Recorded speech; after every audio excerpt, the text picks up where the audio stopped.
Okay, hello everyone, welcome back to the class English. और आज की क्लास में हम लोग सिनोनिम्स एंटोनिम्स के सीरीज को आगे बढ़ाते हुए, ठीक है, डे 12 पे पहुंच चुके हैं। और आज का 4 वर्ड है हम लोगों के पास, commend, conspicuous, colossal and cogent. ठीक है सर, चलिए तो फर्स्ट वर्ड आपके पास है कमेंड। ओके, तो सबसे पहले आपको बताया गया था कि वर्ड को देखकर आपको क्या करना है, आपको सबसे पहले ग्रामेटिकल प्रोफाइल पता होनी चाहिए। ठीक है, तो बताइए कमेंड क्या है अपने आप में। देखिए बहुत सारे स्टूडेंट्स बोल रहे हैं कमेंड सर वर्ब है, कमेंड, कमेंडेड, कमेंडेड, इसका सेकंड फॉर्म थर्ड फॉर्म आप बना सकते हैं। देखिए जो स्टूडेंट्स क्लासेस रेगुलरली जब कंसिस्टेंटली कर रहे होंगे ना, तो आपको बहुत लॉजिक सीखने को मिला होगा इस चीज़ में। ठीक है, हम लोग ए से सीरीज को स्टार्ट किए थे, ए से सारे वर्ड को फिनिश किए, फिर उसका रिकैपिचुलेशन किए। ठीक है, फिर बी से सीरीज को स्टार्ट किया गया, बी से बहुत कम वर्ड था लेकिन उसको भी हम लोगों ने फिनिश किया। सी से वर्ड को स्टार्ट किया गया, अब सी के सीरीज को बढ़ा रहे हैं। ठीक है, तो एक वर्ड है कमेंड। तो कमेंट के पहले तो आपको समझ में आ गया कि कमेंट अपने आप में एक वर्ब है। ठीक है, अब इसके मीनिंग को समझे तो इसका मतलब होता है किसी की प्रेज करना, किसी को क्या करना, प्रेज करना, अप्रिशिएट करना, जिसको हिंदी में बोलते हैं प्रशंसा करना, तारीफ करना किसी चीज की। ठीक है, एक वर्ड आपको न्यू सीखने को मिला होगा, कमेंड। ठीक है, तो सिंपल वर्ड अगर आप इसका सिनोनिम लिखोगे तो क्या बोलोगे सर? प्रेज। प्रेज तो सबको पता होता है ना, क्या बोला जाएगा? प्रेज। ठीक है, एक बोलिए अपलाउड। देखिए अपलाउड से ही बना है अपलाउज। ठीक है, अपलाउज नाउन का फॉर्म है और अपलाउड क्या हो गया? Verb. Applaud, applauded, applauded, praise, praised, praised. देखिए सब रेगुलर वर्ब्स होती है। ठीक है ना, second form third form same होता है। चलिए ये हो गया आपका। एक आप बोल सकते हैं कॉम्प्लीमेंट। ठीक है, ऐसे कॉम्प्लीमेंट तो नाउन का फॉर्म हो गया लेकिन फिर भी चलेगा, कोई दिक्कत नहीं। ठीक है, कॉम्प्लीमेंट। एक बोल सकते हैं आप एक्सटॉल। क्या बोल सकते हैं सर? एक्सटॉल। एक बोल सकते हैं एक्लेम। बोलिए एक्लेम। देखिए एक्लेम क्या होता है? बेसिकली जब पब्लिकली हम किसी को प्रेज करते हैं। ठीक है, पब्लिकली किसी की बहुत ज्यादा तारीफ की जाती है सबके सामने, दैट इज एक्लेम। ओके, जैसे अगर हम बोलें कि the book received lots of acclamation, मतलब क्या? उस बुक को, जैसे कोई भी बुक मार्केट में आया, ठीक है, और मार्केट में पब्लिश होने के बाद पब्लिक ने उसे बहुत ज्यादा प्यार दिया। ठीक है, पब्लिक ने क्या किया? बहुत ज्यादा तारीफ की, एक्लेमेशन मिला उस बुक को, एक्लेम बहुत ज्यादा किया गया। ठीक है, चलिए तो ये आपको समझ में आ गया होगा फर्स्ट वर्ड एक्लेम क्या होता है। ठीक है, तो एक तरफ अगर हम तारीफ करेंगे सर, तो दूसरी तरफ क्या करेंगे? उसकी बुराई करेंगे। ठीक है ना, तो उसके लिए आप कौन सा वर्ड बोल सकते हो? क्रिटिसाइज। बोलिए एक बार सब लोग, क्रिटिसाइज। ठीक है, क्रिटिसाइज। और बोल सकते हैं क्या? सेंस्योर। ठीक है, ये सब वर्ड आएगा अपोजिट में।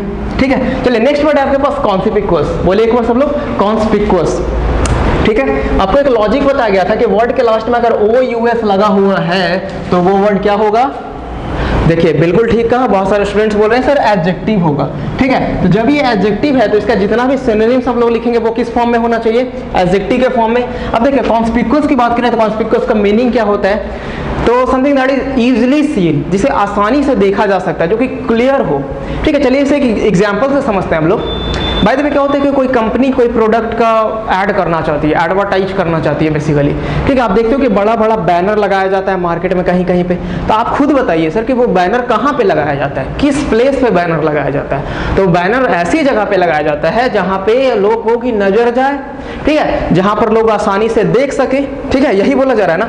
इसका मतलब वो जो प्लेस होता है ना, वो जो जगह होती है जो आसानी से देखा जा सकता है, दैट इज कॉन्स्पिक्यूअस। समझ गए आप लोग ना? तो कॉन्स्पिक्यूअस इज इजिली सीन। हम क्या बोल सकते हैं? सिंपली पहले बोला गया इजिली सीन।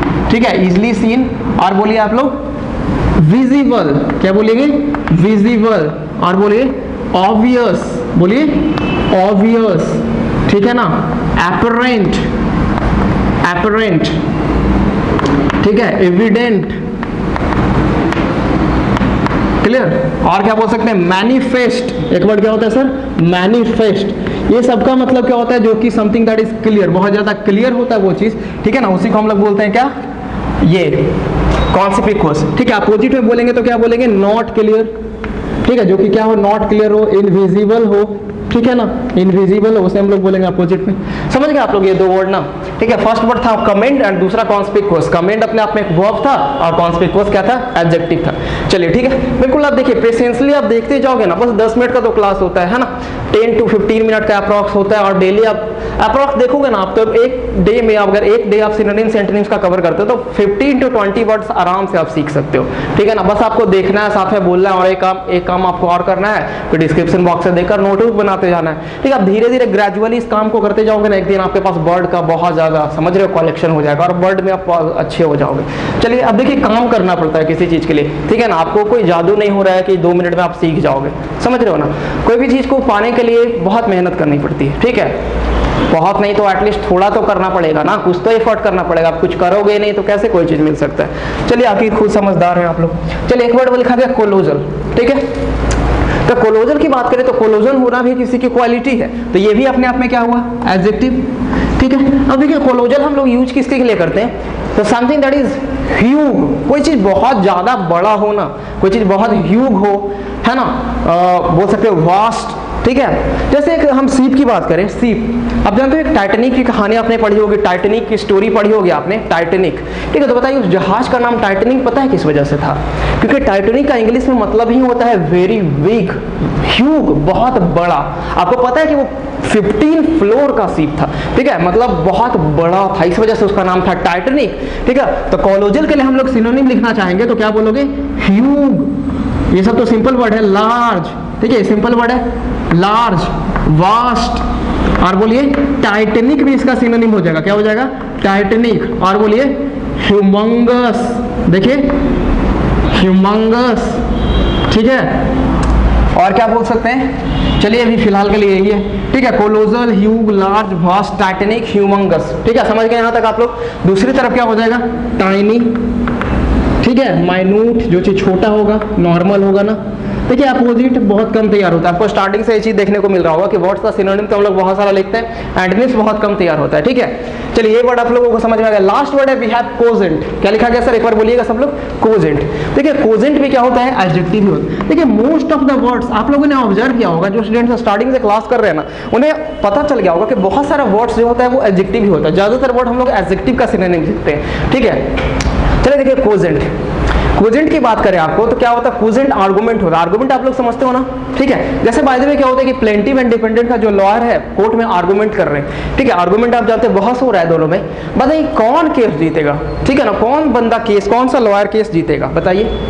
जिसका केस, जिसका जो बहस होगा, जिसकी बात में क्या होगा, दम होगा, जिसका आर्गुमेंट क्या होगा, कोजेंट होगा। आर्गुमेंट कैसा होगा सर, कोजेंट होगा। इसका मतलब उसके बात में दम होगी, वो on the basis of evidence बोल रहा होगा, ठीक है। वो बंदा जो प्रूफ कर रहा होगा वो क्या कर रहा होगा, on the basis of evidence, evidence के बेसिस पे अगर बोल रहा होगा ना, तो उसका जो आर्गुमेंट होगा वो कैसा होगा, कोजेंट आर्गुमेंट होगा। वो ऐसी हवाई बातें नहीं कर रहा होगा, ठीक है ना। तो जो चीज कोजेंट होती है ना, वो क्या होती है, बिल्कुल लॉजिकल होती है। क्या होती है सर, जो कोजेंट होती है वो क्या होती है, सिंपली लॉजिकल होती है। वो क्या होती है, रेशनल होती है। बोलिए सब लोग, रेशनल होती है। वो क्या होती है, कन्विंसिंग होती है। क्या होती है, कन्विंसिंग, ठीक है। आप बोल सकते हो ल्यूसिड, ल्यूसिड का मतलब होता है क्लियर। क्या होता है, बिल्कुल क्लियर, ठीक है। हमने ऐसी बात बोली on the basis of evidence की जज को पता चल गया, सब लोगों के सामने बातें आ गई, एक्सपोज हो गया बिल्कुल, ठीक है, कि हाँ ये बंदा बोल रहा है, सही बोल रहा है, इसके बात में दम है, इसका आर्गुमेंट कैसा है, कोजेंट है, ठीक है। ल्यूसिड बोल सकते हैं, कोहेरेंट, क्या बोल सकते हैं सर, कोहेरेंट, ठीक है ना। तो लॉजिकल हो गया, रेशनल हो गया, कन्विंसिंग हो गया, लूसिड हो गया, कोहेरेंट हो गया। और कोई वर्ड है तो देख लेते हैं, ठीक है ना। चलिए एक वर्ड आप बोल सकते हो फोर्सफुल। देखिए दमदार होगा तो फोर्सफुल भी हो सकता है, ठीक है ना, फोर्सफुल भी बोल सकते हैं सर। एक वर्ड बोल सकते हैं पोटेंट, ठीक है ना, और इलोक्वेंट भी बोल सकते हैं, इलोक्वेंट। देखिए अगर हम सच बोल रहे हैं ना, अगर सच्चाई के बेसिस पे हम बात कर रहे हैं, ठीक है ना, हम सच्चाई के बेसिस पे अगर आर्गुमेंट कर रहे हैं, तो बताइए हमारे बात में दम होगा कि नहीं। हम बोलने में हिचकिचाएंगे क्या, हिचकिचाते कौन है बोलने में, जो थोड़ा झूठ बोलते हैं, ठीक है। आप लॉजिकली समझते हो कि बात में हिचकिचाहट आने लगती है तो वो कहीं ना कहीं कुछ छिपा रहे हैं या कुछ झूठ बोल रहे होते हैं, ठीक है। सच्चाई में हिचकिचाहट नहीं होती है, ठीक है, बेसिकली। चलिए यहाँ पे आप लोगों को समझ में आ गया होगा। तो कोजेंट की बात करें तो कोजेंट लॉजिकल हो गया। अपोजिट लिखने की बात है कि अपोजिट लिखने के लिए बोलोगे सर इलॉजिकल, क्या बोलेंगे, इलॉजिकल। और अपोजिट में और क्या बोल सकते हैं सर, इररेशनल। चलिए ये दोनों वर्ड आप लोगों को समझ में आ गया ना, ठीक है। और अगर सिनोनिम्स लिखना चाहें तो और थोड़ा सा देख लेते हैं कोई वर्ड को, ठीक है ना। और कोई वर्ड छूट गया क्या, ठीक है, कमेंट के लिए कोई वर्ड देख ले। चलिए ठीक है, कॉन्सिक्वेंस हो गया, easily seen, clear, visible, manifest, apparent, ठीक है, सारा वर्ड हो गया। प्रेज, एप्रिशिएट, अपलाउड, कॉम्प्लीमेंट, ठीक है। और कोई वर्ड अगर छूटा उड़ा होगा तो आपको डिस्क्रिप्शन बॉक्स में लिखा हुआ मिल जाएगा। चलिए एक बार सब लोग साथ में रिपीट करते हैं, आप लोग बोलोगे, बहुत सारे बच्चे बोलते नहीं है, ठीक है। जैसे फर्स्ट वर्ड आपके पास लिखा गया कमेंड, ठीक है ना, कमेंड। तो बोलिए फर्स्ट वर्ड क्या है आपके पास, प्रेज, ठीक है, बोलिए praise, applaud, compliment, extol and acclaim. सबकी मतलब हिंदी मीनिंग देखे तो हिंदी में सबका क्या हुआ, तारीफ करना ही मतलब हो रहा है, हिंदी में सबका मतलब क्या है, तारीफ करना, बट सबके कॉनोटेशन का फर्क है, यूसेज का फर्क है, ठीक है। एक्लेम हम लोग पब्लिकली जब किसी को प्रेज किया जाता है तब यूज किया जाता है। ऐसे बेसिकली कोई बुक मार्केट में आई, उसको पब्लिक ने बहुत ज्यादा प्यार किया, तब वहां पे एक्लेम वर्ड का यूज करते हैं। चलिए नेक्स्ट वर्ड आपके पास कॉन्सिक्वेंस के लिए बोले सब लोग इजिली सीन, जो कि आसानी से देखा जा सकता है। आपको बताया गया कि कोई भी कंपनी अपना एड, अपना पोस्टर किस जगह पे चिपकाएगी, जहां पे लोगों की नजर जाएगी, जो जगह इजिली सीन होगा, ठीक है ना, आसानी से लोग देख सकते हैं। इजिली सीन होगा वो विजिबल होगा, obvious, apparent, evident and manifest. यहां तक आप लोगों को समझ में आ गया ना। चलिए नेक्स्ट वर्ड बोलिएगा कोलोजल, ठीक है। तो कोलोजल का मतलब समझे कि something that is very huge, जो कि बहुत बड़ा होगा, वास्ट होगा, उसके लिए जो हम वर्ड यूज करेंगे वो क्या होगा सर, कोलोजल। तो बोलिए सब लोग एक बार, colossal is huge, large, vast, titanic. Titanic ship का नाम टाइटैनिक क्यों था, जो भी आपको समझ में आया, क्योंकि वो बहुत बड़ा हुआ करता था, ठीक है ना। टाइटैनिक एंड ह्यूमंगस, यार चीज समझ गए, ठीक है। नेक्स्ट वर्ड आपके पास है सर कोजेंट। बोलिए एक बार सब लोग, कोजेंट, ठीक है। तो कोजेंट की बात करें तो कोजेंट जो होता है वो क्या होता है, logical, something that is logical.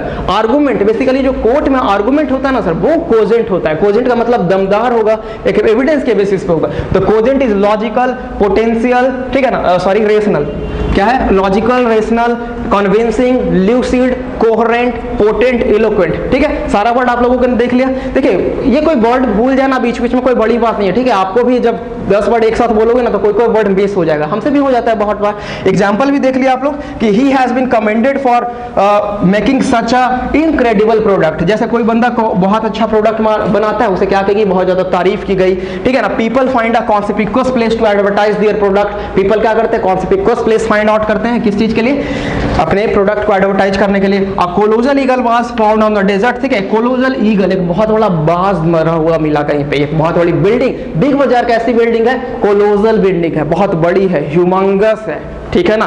चलिए his argument was cogent on the matter on this matter against them. His argument was cogent, उसका आर्गुमेंट कैसा था, कोजेंट। चलिए इतना करने पे आप लोगों को वर्ड समझ में आ गया होगा। बस एक काम आपको और करना है कि डिस्क्रिप्शन बॉक्स से देखकर अपने नोटबुक में आप वर्ड्स का नोट्स बनाते चलिए, ठीक है ना, ये बहुत इंपॉर्टेंट होगा आपके लिए।